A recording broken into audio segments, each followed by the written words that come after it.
Elisa Tovati était invitée ce 7 janvier 2024 dans Un dimanche à la campagne sur France 2. Face à Frédéric Lopez, elle s'est confiée, très émue, sur l'histoire douloureuse de sa famille et sur les atrocités dont sa grand-mère maternelle, déportée car juive, a été témoin durant la Seconde Guerre mondiale. Frédéric Lopez était de retour ce 7 janvier 2024 sur France 2 pour Un dimanche à la campagne. Pour l'occasion, ce sont, à nouveau 3 personnalités qui ont été invitées à passer un moment suspendu dans un décor champêtre et paisible.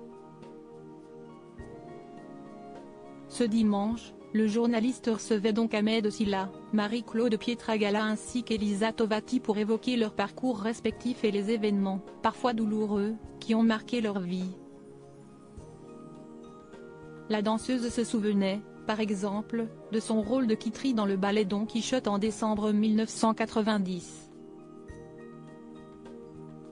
Quand on te donne une chance, tu te dis qu'il ne faut pas la louper, débutait-elle.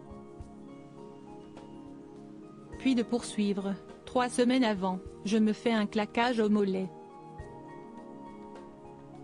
Je me dis, soit je ne danse pas et donc peut-être que je ne serai jamais nommée étoile, soit je fais tout ce qu'il faut pour danser. Elle parvient à tourner les 32 fois sur la même jambe et donc sur son mollet. Je ne savais même plus comment je m'appelais, c'était terrible, se souvenait Marie-Claude Pietragala. Ses efforts ont finalement payé comme elle le confiait, Patrick Dupont, note de la rédaction, voit entrer en scène avec le grand directeur de l'opéra et qui annonce la nomination. De ce petit rat, je suis arrivée nommée par Patrick Dupont danseuse étoile de l'opéra. Elisa Tovati, quant à elle, s'est remémoré un bien triste souvenir, celui de l'histoire de sa famille. L'actrice et chanteuse racontait avoir eu très tôt une forte pression sur les épaules. Alors qu'elle n'est pas l'aînée de la famille, elle se retrouve quand même dans le rôle de la grande sœur, dans celui de la confidente, celle à qui l'on dit tout mais qui ne dit rien.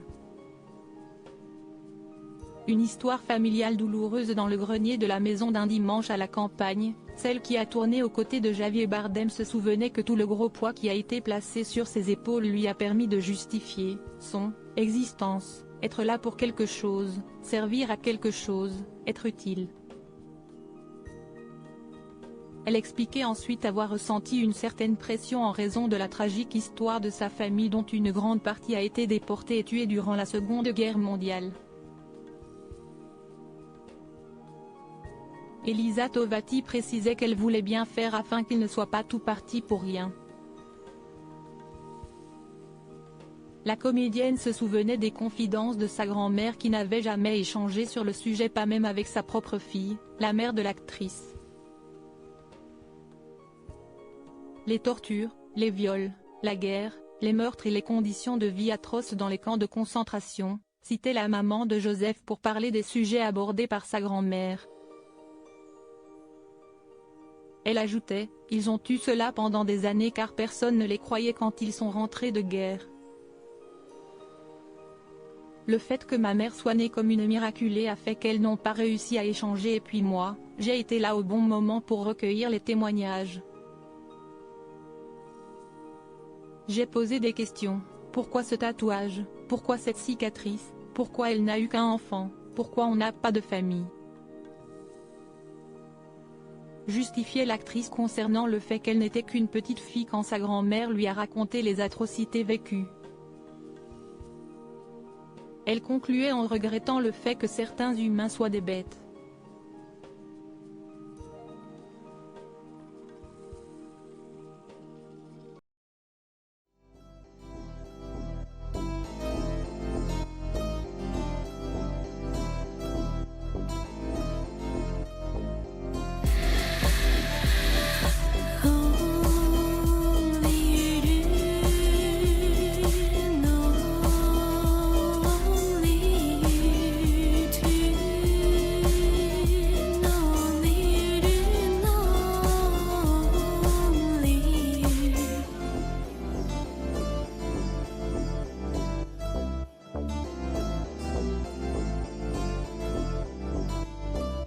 去。